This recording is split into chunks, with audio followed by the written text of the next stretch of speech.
மாண்புமிகு இதயம் புரட்சித் தலைவர் எம்ஜிஆர், மாண்புமிகு இதயம் புரட்சித் தலைவர் அம்மா அவர்கள், அவர் வழியில் எதிர்க்கட்சி தலைவர், கழக பொதுச் செயலாளர், முன்னாள் முதலமைச்சர் மாண்பு எடப்பாடி அவருடைய நல்லாசியோடு கழக வேட்பாளராக அன்பு சகோதரர், சேவை மனப்பான்மை உள்ள பல்வேறு பணிகளை ஆற்றி வருகிற ஆற்றல் அசோக் அவர்கள் இந்த தேர்தல் களத்தில் நிறுத்தப்பட்டிருக்கிறார்கள். இந்த தேர்தல் களத்தை பொறுத்தவரையிலும் நேற்றைய தினம் முன்னாள் அமைச்சர், கழகத்தின் அமைப்பு செயலாளர்,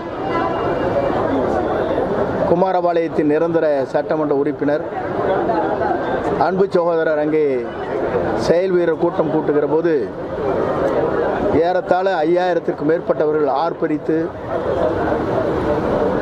வெற்றி விழாவை போல செயல் வீரர் கூட்டம் அங்கே அமைந்தது.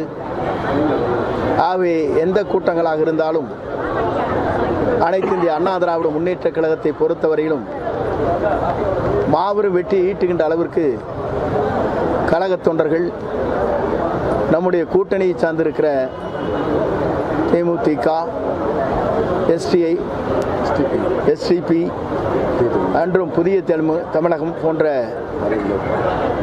கழகத்தை சார்ந்த தோழமை கட்சியை சார்ந்திருக்கிற அருளாளர் பெருமக்கள் சிறந்த முறையில் தங்கள் பணிகளை ஆற்றி வருகிறார்கள். குறிப்பாக அனைத்து இந்திய அண்ணா திராவிட முன்னேற்ற கழகத்தை பொறுத்தவரையிலும் மாண்புமிகு இதயம் புரட்சித் தலைவர் எம்ஜிஆர், மாண்புமிகு இதயம் புரட்சித் தலைவர் அம்மா வழியில் ஈரோடு மாவட்டம் என்பது சேவல் புறா இருக்கின்ற போதே மாபெரும் வெற்றி ஈட்டி தந்த பகுதியாக இந்த பகுதி இருந்திருக்கிறது. வெற்றி என்பது நிர்ணயிக்கப்பட்ட ஒன்றாக இருக்கிறது.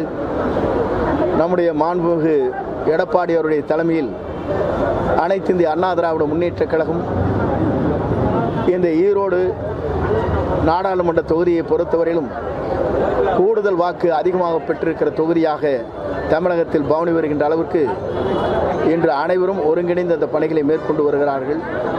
அதில் அன்பு சகோதரர் தங்கமணி அவர்கள் முழு பொறுப்பேற்று இந்த பணிகளை அயராது இந்த பணிகளை மேற்கொண்டு வருகிறார்கள். அதேபோல அனைத்து மாவட்ட கழக செயலாளர் அன்பு சகோதரர் ராமலிங்கம் அவர்களும் அதே போல எங்களோடு ஒருங்கிணைந்து, ஒருத்தர் விட்டு ஒரு சொன்ன சங்கடாயிரு, ஒருங்கிணைந்து அனைவரும் இந்த பணிகளை சீரோடும் சிறப்போடும் எழுச்சியோடும் இங்கே செய்து வருகிறார்கள். அவர்களுக்கு நெஞ்சார்ந்த வாழ்த்துக்களை தெரிவித்துக் கொள்வதோடு, என்றைக்கும் மக்கள் நலன் கருதி அனைத்து இந்திய அண்ணா திராவிட முன்னேற்ற கழகம் மக்களுக்காக பணியாற்றுகிற இயக்கம் என்ற முறையில் மக்கள் அனைவரும், வாக்களிக்கின்ற மக்கள் அனைவரும் இதற்கு அரணாக இருந்து இன்றைக்கல்ல தொடர்ந்து வெற்றி வாகை சூடி வருகிறார்கள். அவர்களுக்கு கோடான கோடி நன்றி மலர்கள் அவர்கள் பாதங்களுக்கு தெரிவித்து அயராது உழைத்து வருகிற கழகத்தின் நிர்வாகிகள் அத்தனை பேரும், தோழமை கட்சியை சார்ந்தவர்களுக்கும் மீண்டும் ஒருமுறை நன்றியை தெரிவித்து, வெற்றி என்பது உறுதி செய்யப்பட்ட ஒன்று. லட்சக்கணக்கான வாக்கு வித்தியாசத்திலே அன்பு சகோதரர் ஆற்றல் அசோக் அவர்கள் வெற்றி பெறுவார் என்பதை மகிழ்ச்சியோடு நான் தெரிவித்துக் கொள்கிறேன்.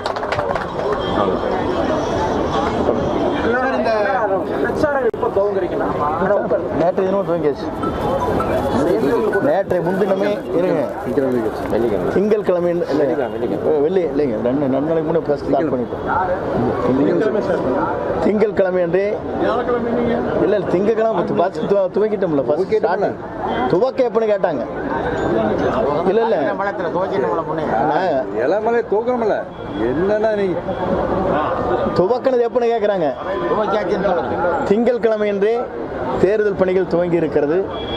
முதல் கட்டமாக தொடர்ந்து இந்த பணிகள் நாளை முதல் தொடர்ந்து இந்த பணிகள் துவங்க இருக்கிறது. அதோடு செயல் வீரர் கூட்டமும் தொடர்ந்து நடைபெற்றுக் கொண்டிருக்கிறது.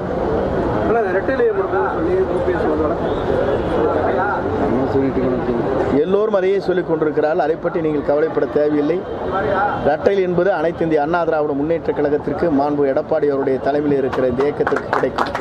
அதில் எந்த மாறுபட்ட கருத்தும் இல்லை. அவரிடத்திலே கேட்க வேண்டிய கேள்வி இல்லை, அவரிடத்திலே கேட்க வேண்டிய தனிப்பட்ட முறையில் ஒருத்தர் தேர்தல் களத்தில் நிற்கின்ற போது நம்ம அந்த வார்த்தையில் சொல்லுறீங்க. அங்கங்கே அவர் தேர்தல் களத்தில் யார் வேண்டுமானாலும் நிற்கலாம். அவர்களுக்கு அந்த ஜனநாயக உரிமை இருக்கிறது. சுயேட்சையாக வேண்டுமானாலும் பல பேர் போட்டி போடுகிறார்கள். ஆகவே அதெல்லாம் தடுத்து நிறுத்த இயலாது. உட்கார்